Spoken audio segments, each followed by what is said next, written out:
My name is Victoria Westbrook, and until recently, I believed I understood exactly who I was in this world. How wrong I was.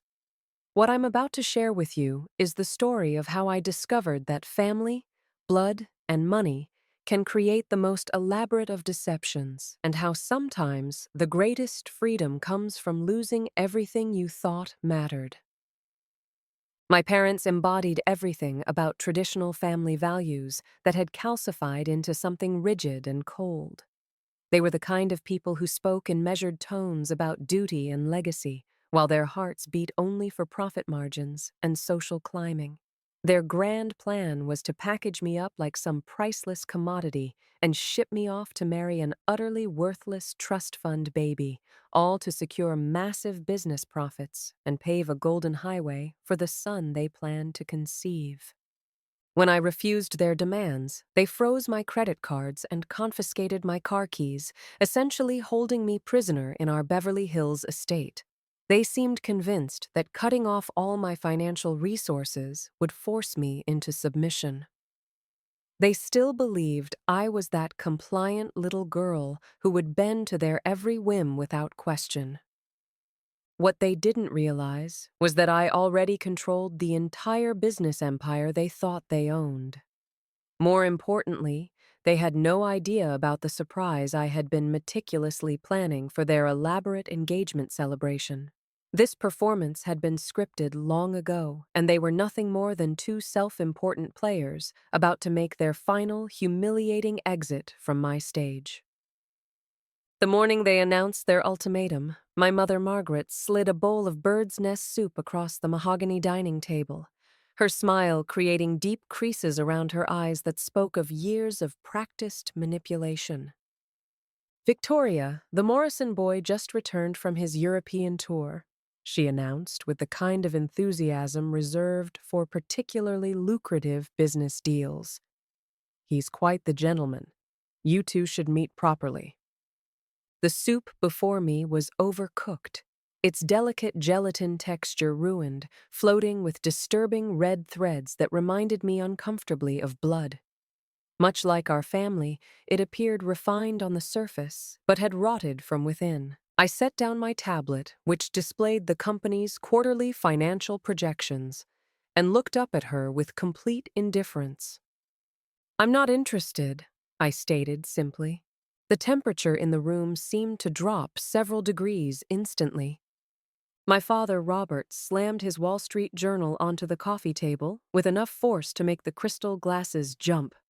"Victoria, what kind of attitude is that toward your mother?"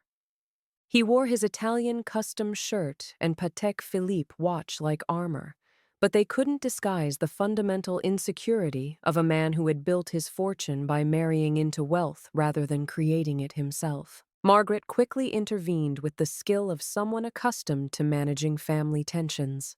"Now, Robert, don't frighten the child." She turned back to me, her voice taking on that cloying sweetness that made my skin crawl. "Victoria, darling, I know you have high standards, but the Morrison family represents real American aristocracy. Alexander is their only heir, which means someday the entire Morrison empire will be his to command. When you marry him, you'll be guaranteed the position of corporate wife to a future CEO. Our families joining forces would elevate Westbrook Industries to unprecedented heights." The audacity was breathtaking. I couldn't help but smile at the sheer presumption. "Mother, you seem to have forgotten something rather important. I'm the one running Westbrook Industries now. As for elevating anything, I don't believe that decision belongs to outsiders." Margaret's manufactured smile froze on her face like a mask that had suddenly become too tight. Robert shot to his feet, his finger jabbing toward my face with barely controlled rage. "How dare you speak to us this way? You may manage the company, but it belongs to the Westbrook family legacy that your grandfather built. I am your father. I make the decisions in this household. When I tell you to meet someone, you will meet them." His spittle was practically flying, and I leaned back in disgust, calmly reaching for a tissue to wipe away contamination that existed more in my mind than on my face. "Father, I think you're the one who's forgotten something crucial," I replied with deadly calm. Before grandfather passed away, he transferred 51% of company shares directly to my name. Technically speaking, I'm now the majority shareholder of Westbrook Industries. By any reasonable measure, I should be the one making family decisions. Those words were the final straw that broke through his remaining composure. Robert's face turned an alarming shade of purple that reminded me of an overripe plum. He had spent his entire life hating any reminder that he was merely a son-in-law who had married into the family name, that the real power had always belonged first to my maternal grandfather, then to my paternal grandfather, and now to me. Never to him. "This is absolutely outrageous," he bellowed, pacing around the living room like a caged animal before stopping directly in front of me. His voice dropped to a menacing whisper. "Victoria, don't mistake my patience for weakness. Your mother and I have decided to have another child." I raised an eyebrow, genuinely surprised by their ambitious reproductive plans at their advanced age. "Congratulations," I said dryly. Seeing my complete indifference to what he clearly considered a devastating revelation, Robert finally revealed his true intentions. "We need money, a substantial amount of money to secure your future brother's best possible life. The Morrison family has offered $88 million in business collaboration funds, contingent only on your agreement to this marriage. This money would not only ensure your brother's lifetime financial security, but also revitalize our new energy project that's been struggling for capital. You will marry Alexander whether you want to or not." Suddenly, everything became crystal clear. This wasn't simply an arranged marriage for business purposes. This was a human trafficking operation disguised as family planning. They intended to sell me to finance their dreams of producing a male heir who could carry on their distorted version of the family name. They had even predetermined the gender of their hoped-for child, as if the universe owed them a son. I stood up slowly, looking down at him with all the dignity I could muster. "Father, let me make myself perfectly clear one final time. First, I will not be meeting this Alexander person under any circumstances. Second, our new energy project has adequate funding and doesn't require financing obtained through human trafficking. Third, while you're certainly free to pursue additional children, don't expect to spend a single penny of my money on that endeavor." I picked up my tablet and headed toward the staircase. "Stop right there!" Margaret's voice reached a pitch that could have shattered crystal. She lunged toward me like a woman possessed, snatching my tablet and hurling it to the marble floor where it exploded into a spiderweb of shattered glass. "Victoria, you ungrateful child, we've invested 20 years of our lives raising you, and this is how you repay us. Your wings haven't grown strong enough for this kind of defiance. I'm telling you right now, if you don't agree to our terms, you will not leave this house." She positioned herself like a guard in front of me while Robert blocked my retreat. Together, they resembled two cornered animals, revealing their most primitive and ugly nature. As I looked at them, my heart filled with an arctic coldness. Perhaps it was time they learned exactly who controlled this household. The next morning, I discovered that every single one of my bank accounts had been frozen.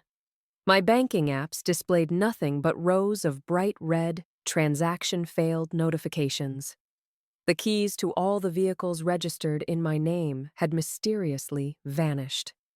Even Charles, our longtime family butler, looked at me with obvious sympathy.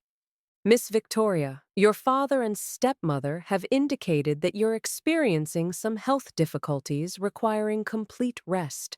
They've asked that you avoid any outings for the immediate future." So they had decided on house arrest as their strategy. Robert and Margaret sat in the downstairs living room, looking enormously pleased with themselves. They clearly believed that controlling my financial access would force me into complete submission. "Victoria, have you reconsidered your position?" Margaret inquired, while delicately sipping her cappuccino, her elegant posture a stark contrast to the shrieking harpy she had revealed herself to be the day before. "Uncle Morrison has assured us that the collaboration funds can be transferred immediately upon your agreement. Don't be stubborn, dear. Every woman must marry eventually, and marriage to someone is inevitable. Why not someone from a distinguished family with excellent character like the Morrisons?" I descended the staircase leisurely, wearing a haute couture suit that had been flown in from Paris just the day before. Excellent character? I paused to pull out my phone and place it on the coffee table. The screen displayed a series of photographs that my private investigator had delivered that morning. The images showed their distinguished gentleman Alexander in various compromising positions at Las Vegas nightclubs, surrounded by women and grinning like an animal in heat. The photographer had captured everything with brutal clarity, including the lipstick stains on his expensive jacket. Margaret's complexion shifted slightly, but she quickly regained her composure. "Men will be men, Victoria. Those are just business entertainment obligations. Once he settles down with a good wife, he'll naturally become more responsible." Robert was even more dismissive. "Every wealthy man has social obligations that require a certain lifestyle. You can't use these trivial matters as excuses for avoiding your family responsibilities." Their ability to rationalize the most obvious moral failings was almost impressive in its audacity. So, family responsibility means marrying someone with documented behavioral problems and essentially gifting our company assets to strangers? I asked with genuine curiosity. "Father, mother, your calculations are certainly ambitious." Robert slammed his hand on the table. "Enough excuses! Victoria, I'm laying down the law right here and now. I've canceled all your cards and confiscated your vehicles. From this moment forward, you won't receive a single penny from this household. Let's see how long our pampered princess can survive without money." His expression showed the kind of cruel satisfaction that comes from imagining someone else's humiliation. He had probably fantasized about this scene for months, envisioning me kneeling before him in tears, begging for my credit cards back. Unfortunately for him, he was about to be severely disappointed. I nodded calmly, my voice as steady as if we were discussing weekend weather plans. "Very well. I'm curious to see the results of this experiment myself." I turned and walked toward the front door without another word. "Stop! Where do you think you're going?" Margaret's voice reached hysteria levels. Two security guards materialized from outside, blocking my path. These were clearly Robert's hired muscle, evidence that they had planned this confrontation carefully. I ignored them completely and pulled out a second phone to dial a number. "Hello, Mitchell. I need you and your team to come to the Westbrook estate immediately. Yes, right now. I'm being unlawfully detained." Mitchell's voice came through clearly, professional, and reassuring. "We're on our way, Miss Victoria." After hanging up, I looked calmly at my two suddenly pale relatives. "Father, mother, I forgot to mention that I filed a police report yesterday. Unlawful imprisonment carries a maximum sentence of 3 years in California. I'm curious whether you'd like to experience the state correctional system firsthand." Robert's lips began trembling, rendering him temporarily speechless. Margaret appeared to be having a complete breakdown. "You're insane! You actually called the police on your own parents. Don't you understand anything about family privacy?" I laughed coldly. "Now you're concerned about family privacy? When you were arranging my sale, that wasn't considered a private family matter." "Don't worry. I'll tell the officers this was all a misunderstanding, provided these two gentlemen disappear from my sight immediately. I gestured toward the confused security guards. Robert and Margaret exchanged glances, recognizing their complete defeat. They might be willing to intimidate me, but they weren't prepared to face legal consequences. "What are you waiting for? Get out!" Robert shouted at the guards, who quickly retreated. I collected my purse from the sofa and walked toward the door with measured steps. "Victoria, even if you leave, what difference does it make?" Robert called after me desperately. "You're completely broke. I'd like to see where you think you can go." I paused and turned back to face him with a brilliant smile. "Who told you I was broke?" With that parting comment, I walked out of that nauseating house and into the bright California sunshine. A black Rolls-Royce Phantom glided silently to the curb. The chauffeur stepped out and opened my door with practiced deference. "Where to, Miss Victoria?" I settled into the luxurious interior and gave him an address. Beverly Hills Shopping Center. Robert and Margaret apparently believed their financial ambush would leave me helpless and desperate. Their naivety was almost touching. What they had taken away was merely one piece of kindling from the kitchen. What I possessed was the entire forest. Beverly Hills Shopping Center represents the pinnacle of luxury retail in Los Angeles. I walked directly into the Chanel flagship store, where the sales associate immediately recognized me and arranged her features into a professionally welcoming expression. "Miss Victoria, wonderful to see you again. What can we show you today?" She was obviously unaware of the supposed changes in my family's financial circumstances. "I'll take everything from this season's collection," I announced. The sales associate's smile faltered momentarily before she grasped the magnitude of the transaction, her voice becoming slightly unsteady with excitement. "Of course, Miss Victoria, please make yourself comfortable." She immediately summoned the entire staff, who began an elaborate packaging process. Soon, dozens of bags bearing the distinctive interlocked C logo were arranged around the seating area. "Miss Victoria, your total comes to $3,780,000. The sales associate approached with the payment terminal, handling it as if it were made of delicate crystal. I retrieved a card from my purse. It was pure black, bearing no bank identification, marked only with a small letter V embossed in dark gold thread. The sales associate stared at it uncertainly. "Miss Victoria, this is—" "Please process the payment." She hesitantly accepted the card and swiped it through the machine. The terminal beeped once, then displayed insufficient funds. The atmosphere in the store became suffocatingly tense. Several other customers who had been admiring my shopping spree suddenly regarded me with expressions ranging from pity to barely concealed mockery. The sales associate's face flushed crimson as she returned my card. "I'm terribly sorry, Miss Victoria, but this card appears to be declined. Perhaps you have another payment method?" Just then, a sharp female voice cut through the tension. "Well, well, if it isn't the Westbrook family princess, having trouble affording a few $1,000,000? I turned to see a woman in a pink designer dress carrying a limited edition Hermes bag, accompanied by a man with slicked back hair and an oily complexion. This was Sophia Hamilton, daughter of one of Los Angeles's prominent real estate families, along with the same Alexander from the photographs. What an interesting coincidence. Sophia approached me with obvious delight, examining me from head to toe. "Victoria, I heard your parents froze all your accounts to force you into marrying Alexander. Apparently the rumors were true. How does it feel to be unable to afford a simple outfit without mommy and daddy's permission?"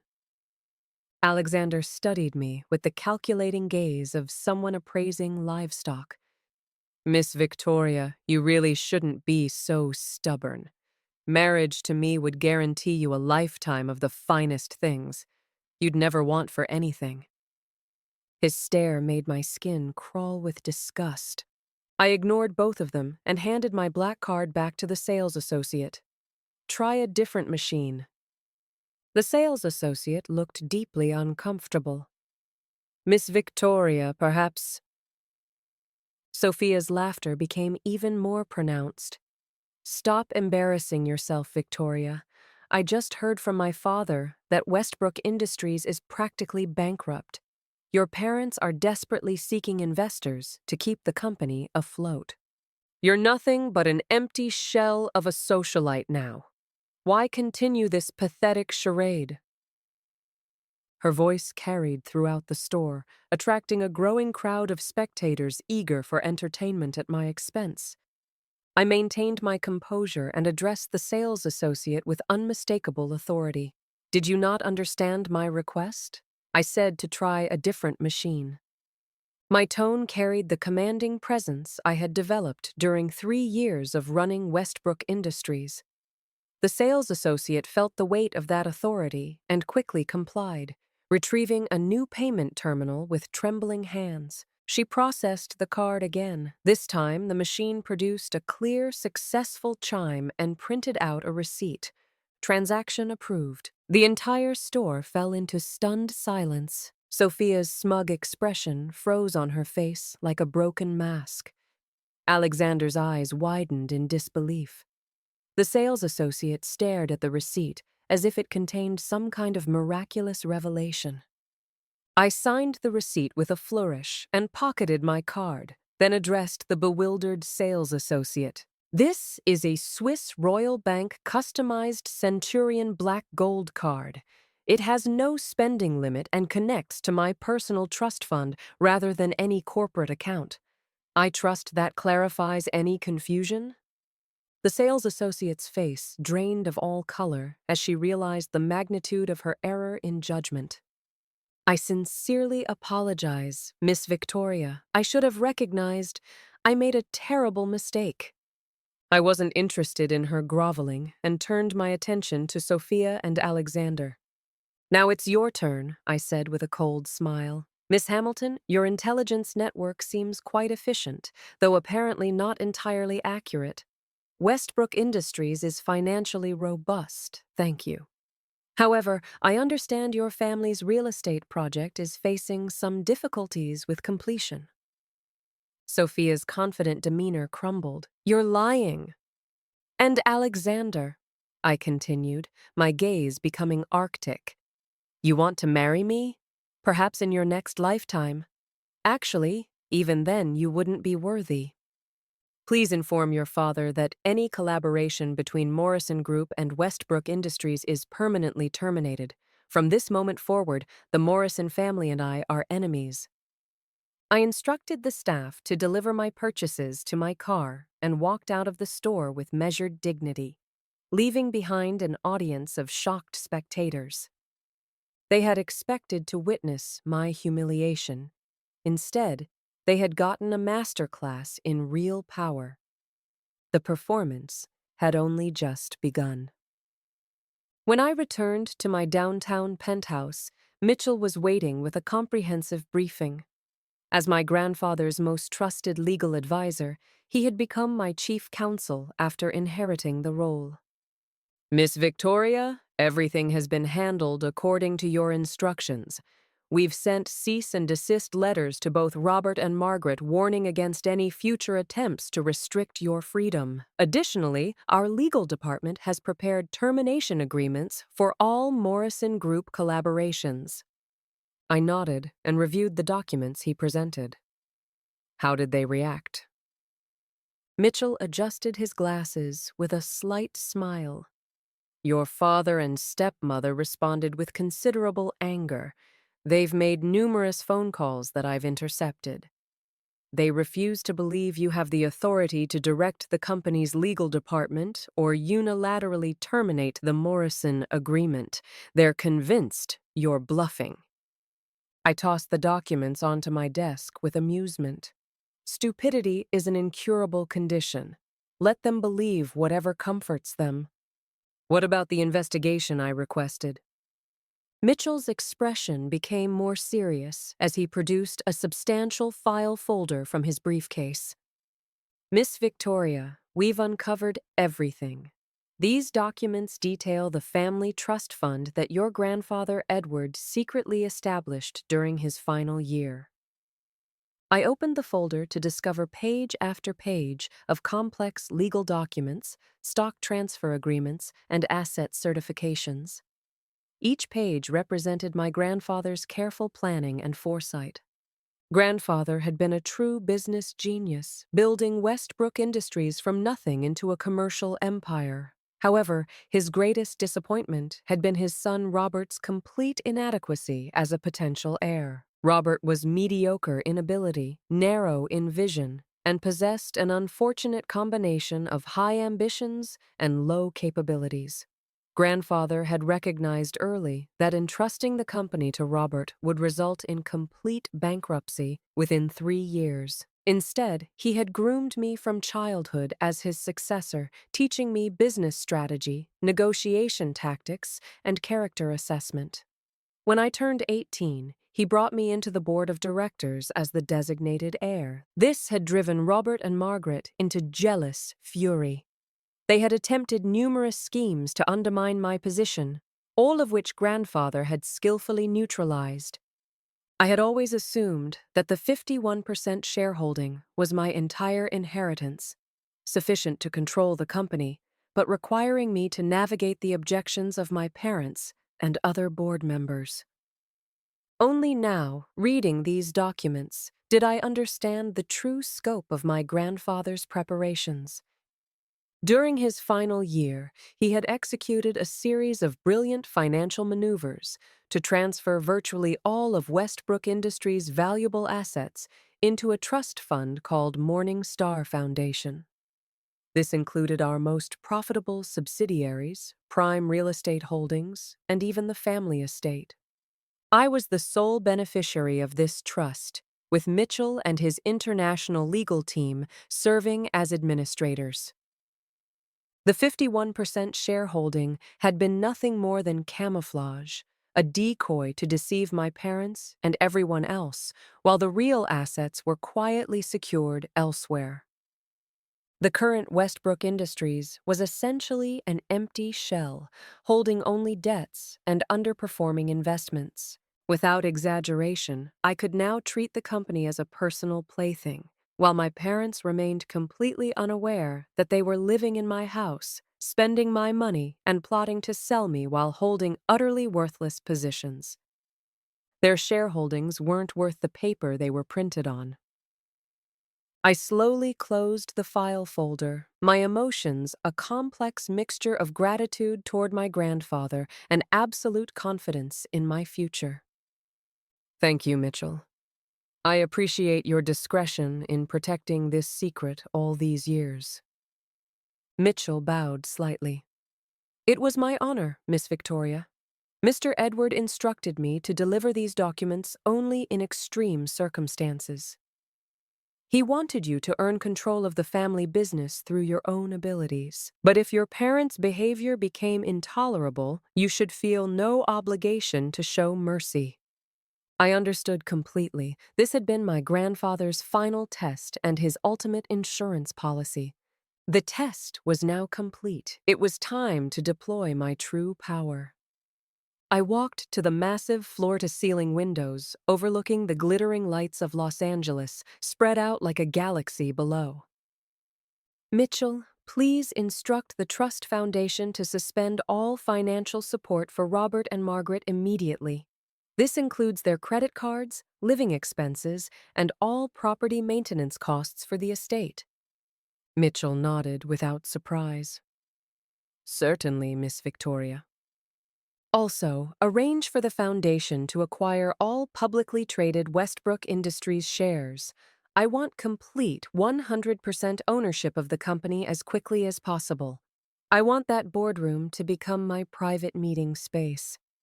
Mitchell's breathing became slightly more rapid as he grasped my intentions. Miss Victoria, you're planning to… I turned from the window to face him, my eyes filled with unprecedented determination and cold resolve. I'm going to remove them from my world completely and permanently. 1 week later, Robert and Margaret were in complete panic. Their credit cards had been canceled overnight. The estate staff had resigned en masse. Utility companies were demanding payment for overdue bills, threatening to disconnect services. They had transformed from pampered aristocrats into people who couldn't afford basic property maintenance. They attempted to contact me through every possible channel, their messages evolving from angry demands to confused questions and finally to desperate pleas. I ignored every single communication.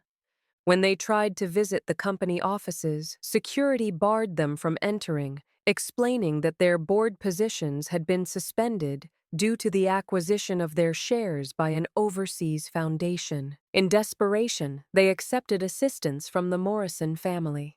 Alexander's father, William, personally offered to provide temporary financial relief in exchange for proceeding immediately with the engagement celebration. He promised substantial investment in Westbrook Industries once the engagement was formalized. Robert and Margaret seized this lifeline without hesitation. They viewed it as their only opportunity to regain control. They believed that once I was engaged to Alexander, their position would be secured and they could reclaim the family assets. Using William's money, they began planning an elaborate engagement party at Beverly Hills Country Club, sending invitations to every influential person in Los Angeles. They intended to create the most spectacular celebration possible, ensuring that everyone would witness my engagement to Alexander and cementing this arrangement permanently. I only received Margaret's call the day before the scheduled event. Her voice carried barely suppressed triumph and condescension. "Victoria, tomorrow evening at 7 o'clock, Beverly Hills Country Club, your engagement party with Alexander. Don't even think about causing problems. I know you've had a difficult time lately. If you cooperate and go through with the engagement, we're still family.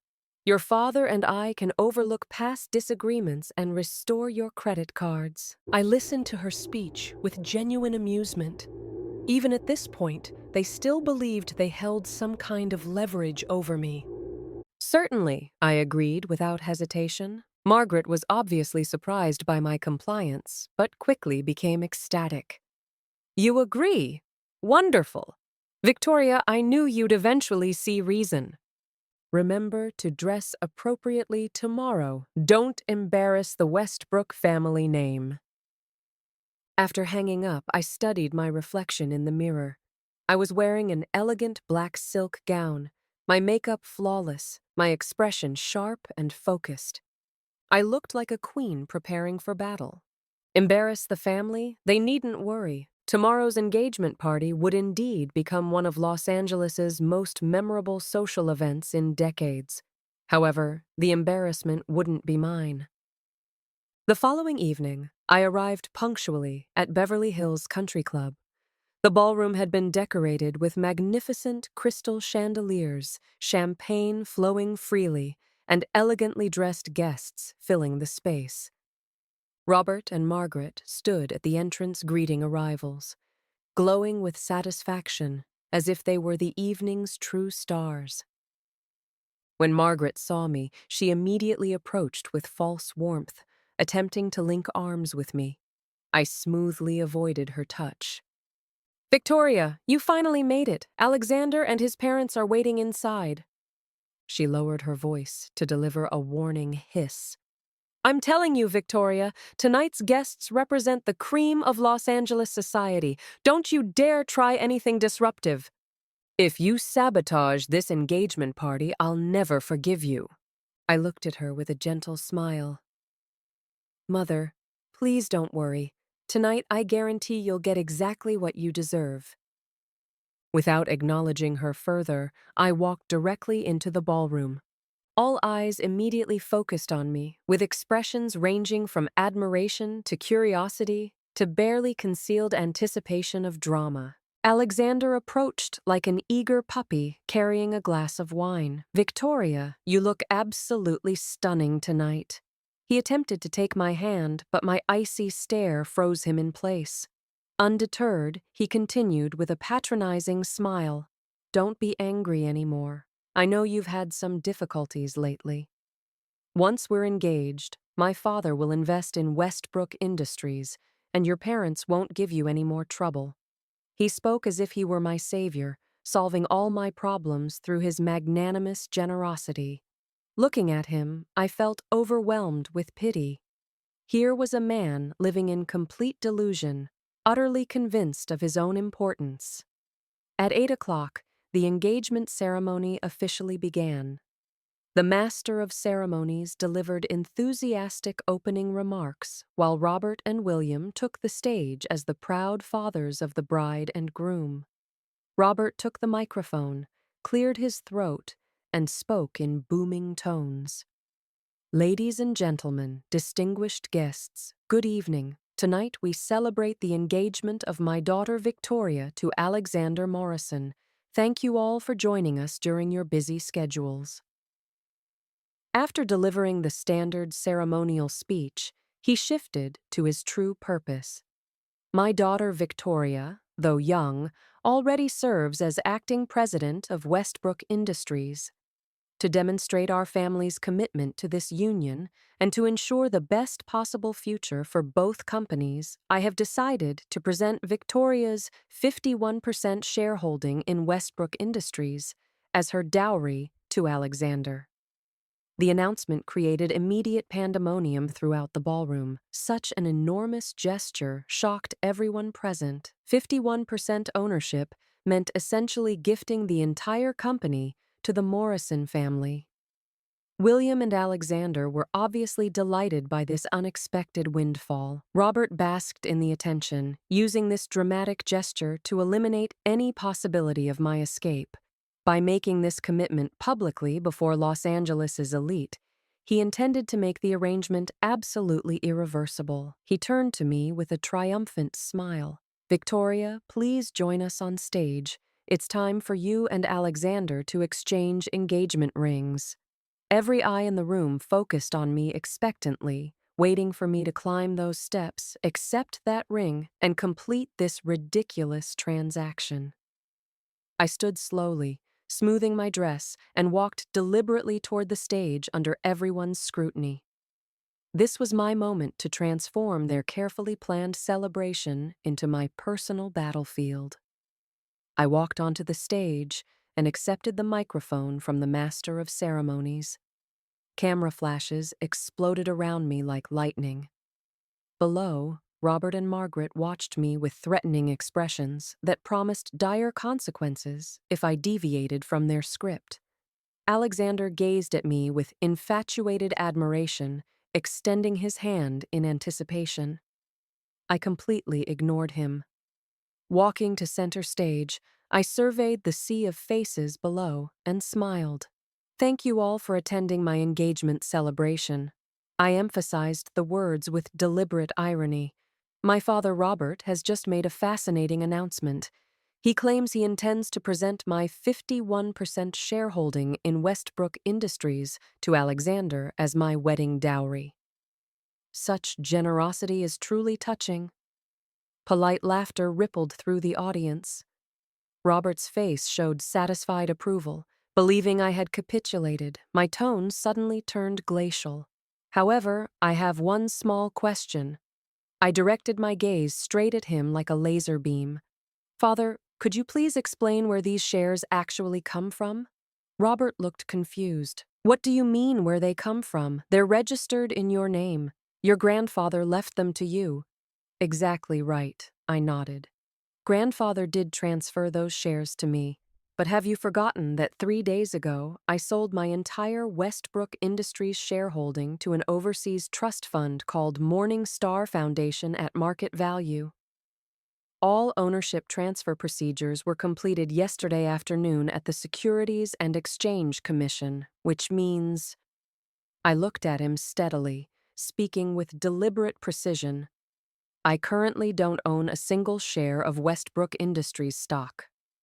So please explain exactly what you intend to present to the Morrison family as my dowry. My words, amplified by the microphone system, reached every corner of the ballroom with crystal clarity.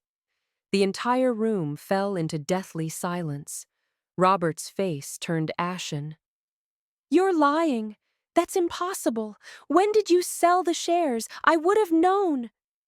Of course you wouldn't know, I replied with serene composure. I saw no reason to inform you.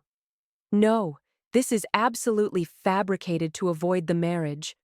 Margaret had recovered enough to start shrieking on stage. William's expression became murderous. Victoria, are you making fools of the Morrison family? I ignored their protests and snapped my fingers. The large screen at the rear of the ballroom suddenly illuminated, displaying not wedding congratulations, but official legal documents. Stock transfer agreements, corporate registration changes, trust fund authorization certificates. Each document clearly demonstrated that Westbrook Industries now had absolutely no connection to the three members of the Westbrook family. Its sole 100% owner was Morningstar Foundation, and I, Victoria, was that foundation's exclusive authorized representative. The audience erupted into chaos, everyone talking at once as they witnessed this dramatic revelation. Robert stared at the screen in trembling disbelief, unable to form words. Margaret had completely lost control. They're fake, all fabricated. Victoria, you've committed fraud to avoid this marriage. Fraud? I laughed coldly. Margaret, you can make accusations, but be careful about libel. My legal team is seated in the audience right now. If you believe these documents are forged, we can settle this matter in court immediately. As if summoned, Mitchell and his team stood up from the crowd and bowed toward the stage in perfect unison. Miss Victoria, their coordinated response struck like a hammer blow to Robert and Margaret's hopes. They finally understood. Everything was real. Their greatest asset, the company they had used to control me and arrange this transaction, no longer belonged to them in any way. No, this can't be happening. Robert mumbled like a broken man. William's face had darkened dangerously. He fixed Robert with a murderous stare. Robert, you've made me look like an idiot. He had invested enormous resources into this scheme, only to discover it was completely worthless from the beginning. His interest had never been in me personally, but in the company I represented. Without Westbrook Industries, this entire engagement had become a humiliating joke. Father, please stay calm, I said, patting Robert's shoulder in mock comfort while he flinched away from my touch. The performance isn't over yet. I took the microphone again and addressed the full audience. I know everyone must be curious about my motivations for this revelation. The answer is quite simple. My parents plan to sell me to the Morrison family for $88 million, then use that money to conceive a son who could inherit their imaginary kingdom. In their minds, I was merely a disposable tool, useful only for breeding the male heir they truly wanted. I paused, my gaze sweeping over Margaret's bloodless face. However, they seemed to have misunderstood something fundamental about their situation. I smiled slightly, preparing to detonate the final explosive device that would obliterate them completely. The son they want to create would be a Westbrook family heir. But my father, my smile widened, doesn't actually carry the Westbrook name at all. You treacherous child, how dare you spread such lies? Robert was the first to react, lunging toward me in desperate fury to seize the microphone. I sidestepped smoothly, letting him stumble past me. Two security guards in black suits materialized from nowhere, positioning themselves like twin towers between Robert and me. These were Mitchell's people. Mr. Robert, please control yourself, one of them said with professional detachment. Robert saw the two men towering over him and immediately lost his nerve, pointing at me with trembling rage. "You've lost your mind. I'm your biological father. How could I possibly not be a Westbrook?" "Biological father?" I laughed coldly. "Are you certain?" My gaze swept across the audience and settled on an elderly man sitting quietly in the front row. This was Charles, the Westbrook family's longtime butler who had served for over 50 years, watching my father grow up and later watching me grow up. "Charles, you've been with the Westbrook family longer than anyone. Please tell us, didn't my grandfather have only one son?" Charles stood up slowly under everyone's attention, his expression deeply sad. Mr. Edward indeed had only one son initially.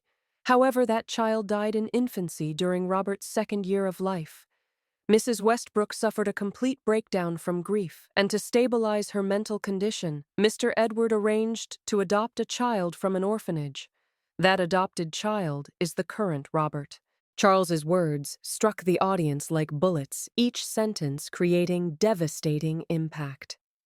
Complete silence filled the ballroom, broken not even by breathing. Robert wasn't actually a biological Westbrook heir. He was merely an adopted substitute for the real son. This revelation stunned everyone present. Robert himself appeared thunderstruck, frozen in complete shock. "No, no, this isn't true," he whispered. "You're lying. You senile old fool, Victoria bribed you." He screamed frantically, his behavior becoming increasingly erratic. Margaret had collapsed onto the floor, muttering repeatedly, "Impossible, impossible." She had married Robert when he was already a teenager and had no knowledge of this history. She had always believed she was marrying into legitimate aristocracy. Instead, she had married a complete fraud. I walked to the edge of the stage, my voice carrying clearly to every person in the room. "Ladies and gentlemen, I apologize for subjecting you to this family drama. However, tonight I must make something absolutely clear. I, Victoria, am my grandfather's only legitimate blood heir. Westbrook Industries represents the empire he built from nothing, and it can only be inherited by me or my future children. As for certain individuals who thought they could exploit family connections to steal what wasn't theirs, even planning to sell the rightful heir to finance their breeding projects, my gaze cut through Robert and Margaret like a blade. You are unworthy. From this moment forward, Robert and Margaret have no relationship whatsoever with me, Victoria, or with Westbrook Industries. All assets currently in their names, including their residence and vehicles, will be reclaimed by the Foundation, because those belongings were always mine. I dropped the microphone onto the stage floor and turned to leave. This farce had reached its conclusion. "Wait!" A furious shout came from behind me. William had stormed onto the stage, followed by his stunned son, Alexander. "Victoria, you've made the Morrison family look like fools. You think you can destroy tonight's engagement and we'll just walk away? Where does that leave our family's reputation?" I stopped and turned to face him. "What exactly do you think should happen, Mr. William?" "What should happen?" William sneered coldly. "Very simple. Since you're the real Westbrook family heir, this marriage becomes even more valuable. Your engagement to Alexander means Morrison Group partners with the true power behind Westbrook. This represents genuine strategic alliance." I was almost amused by his shameless audacity.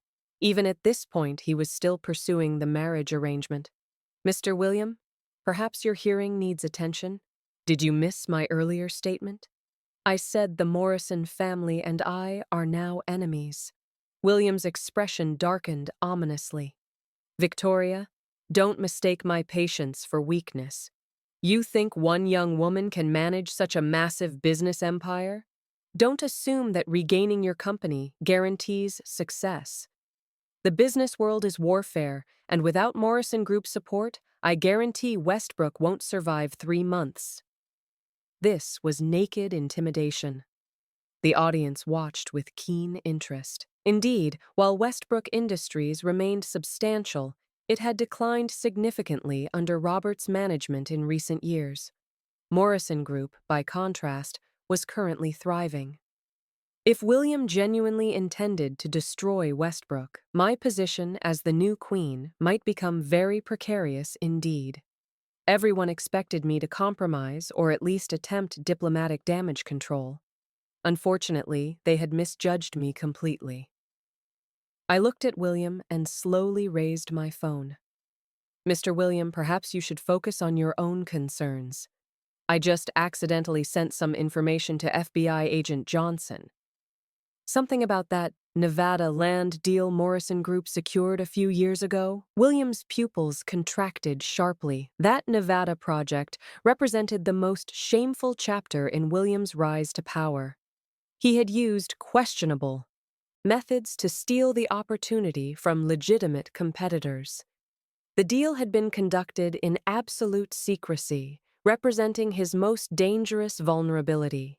He never imagined I possessed evidence of that transaction. You're bluffing. William's lips trembled, but he tried to maintain composure.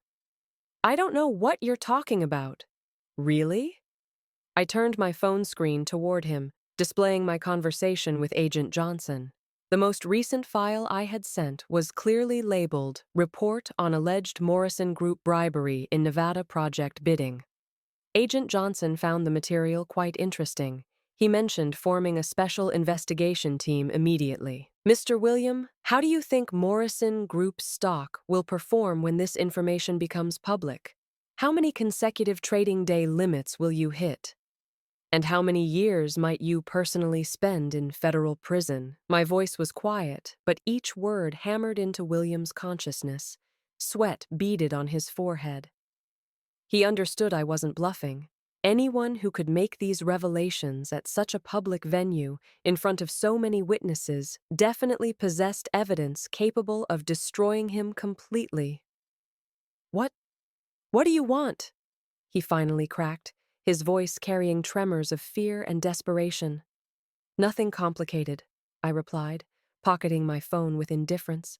I simply want you and your son to leave my engagement party immediately. Never let me see either of you again. Otherwise, next time this information might not only reach the FBI, the news media would probably find it quite fascinating as well. William's face cycled through shades of red and white. Being humiliated so thoroughly by a woman in her 20s, in front of so many prominent witnesses, made him want to disappear through the floor. But he didn't dare take the risk. He glared at me with murderous hatred, as if he wanted to devour me alive. Then he grabbed his terrified son and pushed through the crowd, fleeing the ballroom in disgrace. The farce had finally ended. I looked at the two completely broken people still on the stage, Robert and Margaret, my supposed parents. I walked toward them. Margaret saw me approaching and backed away in terror. Don't come near me! Stay away! Robert regarded me with pure venomous hatred. Victoria, your heart is made of ice. We raised you for 20 years, and this is your gratitude? I stopped in front of them and laughed. Raised me? Grandfather raised me. You simply happened to live under the same roof. Every dollar I spent came from Grandfather. Every dollar you spent came from Grandfather. What right do you have to claim you raised me? I bent down to address Margaret directly. And you, my dear mother, do you think I'm unaware of your little secrets? Should I make your affair with your personal trainer public knowledge? Margaret's eyes widened in absolute terror, her face draining of all color. This was her darkest secret, something she believed she had concealed perfectly. She never suspected I knew. How could you possibly? The truth always comes to light, I said, straightening up. I surveyed the audience one final time. Ladies and gentlemen, thank you for your patience with tonight's family drama.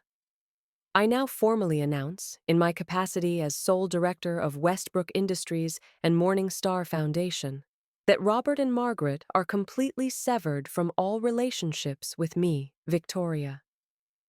Effective immediately, they will leave with nothing. I no longer acknowledge the hateful and desperate stares behind me. Escorted by Mitchell and the security team, I left the stage. Passing Charles, I paused briefly. Thank you, Charles. Your testimony was invaluable. Charles's eyes glistened with unshed tears as he nodded. Miss Victoria, it was my duty. Your grandfather would be immensely proud to see you standing on your own. I nodded and continued toward the ballroom exit. From today forward, my life would be free from those nauseating burdens. Westbrook Industries belonged to me. My future belonged to me, too.